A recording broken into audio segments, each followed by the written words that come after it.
যে খবরটি আপনাদেরকে একটু পড়ে শোনাতে চাই। সেভ দ্য রোডের একটি প্রতিবেদন প্রকাশিত হয়েছে গতকাল, যে প্রতিবেদনটি বলছে রাজধানী ঢাকার সবচেয়ে বড় উড়াল সড়ক মেয়র মোহাম্মদ হানিফ ফ্লাইওভারে গত 10 বছরের দুর্ঘটনায় 1146 জনের মৃত্যু হয়েছে। এর মধ্যে মোটরসাইকেল দুর্ঘটনায় 499 জন মারা গেছে। এটি মোট মৃত্যুর 44%। আসলে একটি আশঙ্কার জায়গা তৈরি করে। প্রতিকার কি হতে পারে এবং কারণ হিসেবে তারা কি বলছেন সে বিষয়টি পরিষ্কার হতে চাই। আমাদের সঙ্গে যুক্ত হচ্ছেন শান্তা ফারজানা, মহাসচিব সেভ দ্য রোড। আপনাকে অসংখ্য ধন্যবাদ জানাচ্ছি যুক্ত হবার জন্য। নিশ্চয়ই শুনতে পাচ্ছেন আমাকে? কৃতজ্ঞতা বিটিভি পরিবারকে। আমি শুনতে পাচ্ছি, আমাকে কি শোনা যাচ্ছে? জি, পরিষ্কারভাবে শুনতে পাচ্ছি। আপনারা যে প্রতিবেদনটি প্রকাশ করেছেন, ঘটনাগুলো আপনারা উল্লেখ করেছেন, কতগুলো দুর্ঘটনা ঘটেছে, কত মৃত্যু হয়েছে এবং মোটরসাইকেল দুর্ঘটনার শতাংশও বলেছেন। আপনার কাছে যদি জানতে চাই যে কেন আসলে এত দুর্ঘটনা ঘটছে, এই ফ্লাইওভারে নির্মাণে কোনো ত্রুটি রয়েছে কিনা, থাকলে সেটি প্রতিকারের উপায় কি, আপনারা কি পরামর্শ দিয়েছেন? সেভ দ্য রোডের পক্ষ থেকে আমি মনে করি যে 11.5 কিলোমিটার যে পুরাল সেতুটি, এটার ভিতর যে স্লিপার গুলো বসানো হয়েছে, এই স্লিপার গুলো উপযুক্ত নয়। প্রত্যেকটি স্লিপারের ভিতরে অনেক বেশি গ্যাপ রয়েছে, যে স্লিপার গুলোতে বৃষ্টি হলে এবং বৃষ্টি ছাড়াও অনেক বেশি দুর্ঘটনা ঘটে। এবং আরেক দুর্ঘটনা ঘটার আরেকটি প্রধান কারণ হচ্ছে পৃথক কোনো বাইক লেন নেই। যেখানে উন্নত বিশ্বে বিভিন্ন দেশে পৃথক বাইক লেন আছে, সেখানে বাংলাদেশে কিন্তু পৃথক বাইক লেন না থাকার কারণে মোটরসাইকেল গুলো ডানে বামে বিভিন্ন ভাবে লেন চেঞ্জ করে করে তারপরে চলছে। এই কারণেই কিন্তু দুর্ঘটনাগুলো ঘটছে।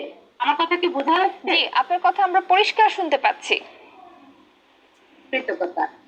আমি মনে করি যে দুর্ঘটনা ঘটার আরেকটি কারণ হচ্ছে যে সার্বক্ষণিকভাবে সিসিটিভি ক্যামেরা এটি তদারকি করা খুবই প্রয়োজন এবং বিশেষ টিমের দরকার। বিশেষ টিম থাকলে এক একটি গাড়ি এক একটা গতিতে চলছে, এগুলো তদারকি করে দুর্ঘটনাগুলো কমিয়ে আনা সম্ভব হবে।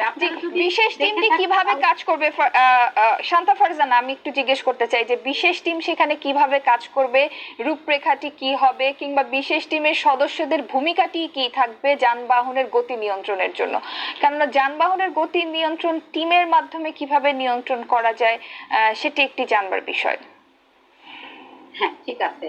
যখন পাশাপাশি দুটো আমরা যখন চলি উড়াল সেতুতে ফ্লাইওভারে, তখন দেখতে পাই যে দুটো বাস যখন চলছে একটি আরেকটাকে ওভারটেকিং করার জন্য এই যে অসুস্থ প্রতিযোগিতা, এটা কিন্তু দেখা যায়। সেই ক্ষেত্রে বিশেষ টিম যদি থাকে, তখন সাথে সাথে বাস দুটোকে স্টপ করিয়ে কথা বলে তখন এই গতি রোধ করা কিন্তু সম্ভব। যদি দুটো বাস এভাবে পাশাপাশি প্রতিযোগিতামূলক মনোভাব নিয়ে চলতে থাকে, তাহলে কিন্তু দুর্ঘটনাগুলো ঘটতে পারে।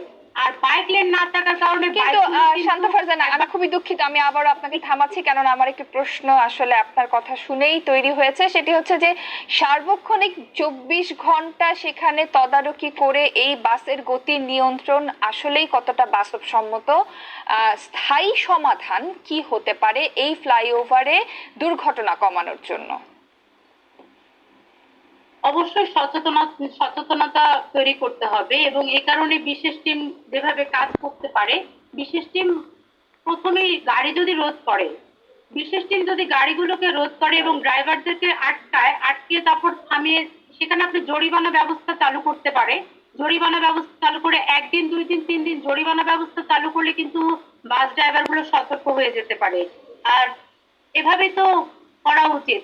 আর আমরা ঢাকাতে অনেক ধরনের ভ্রাম্যমাণ আদালতের মাধ্যমে ঢাকার অনেক গাড়িকে জরিমানা করা হয়, পরের দিন গাড়ির নাম পাল্টে আবার রাস্তায় সেই গাড়িই চলে।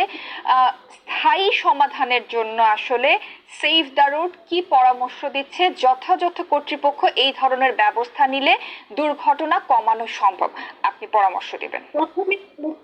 প্রথমেই বলেছি বাইক লেন কিন্তু খুব গুরুত্বপূর্ণ। যেখানে মোটরসাইকেল দুর্ঘটনাটা সবচেয়ে বেশি হয়, সেখানে কিন্তু বাইক লেনটা সবচেয়ে গুরুত্বপূর্ণ। আপনি যদি আমাদের প্রতিবেদন দেখেন তাহলে দেখবেন মোটরসাইকেলে 44% দুর্ঘটনা ঘটে। তাহলে মোটরসাইকেলকে যদি একটা লেনের মাধ্যমে আলাদা করে দেওয়া যায়, তাহলে কিন্তু মোটরসাইকেল গুলো তারা নির্দিষ্ট লেন অনুযায়ী চলবে আর বাকি যানবাহন গুলো তারা আলাদাভাবে চলবে। তাহলে কিন্তু প্রথম দুর্ঘটনা থেকে আমাদের দেশের মানুষ মুক্তি পাবে বলে আমরা মনে করি। জি, অনেক ধন্যবাদ জানাচ্ছি শান্ত ফারজানা, মহাসচিব সেভ দ্য রোড। আপনি আমাদেরকে সময় দিয়েছেন এবং আমরা এই প্রতিবেদনের বিস্তারিত আপনারা যে পরামর্শগুলো দিয়েছেন সেগুলো যথাযথ কর্তৃপক্ষ যারা রয়েছে সেগুলো আমলে নিয়ে সেগুলো প্রতিকারের ব্যবস্থা করবেন সেই প্রত্যাশা করছি। আবারও কৃতজ্ঞতা সময় দেওয়ার জন্য।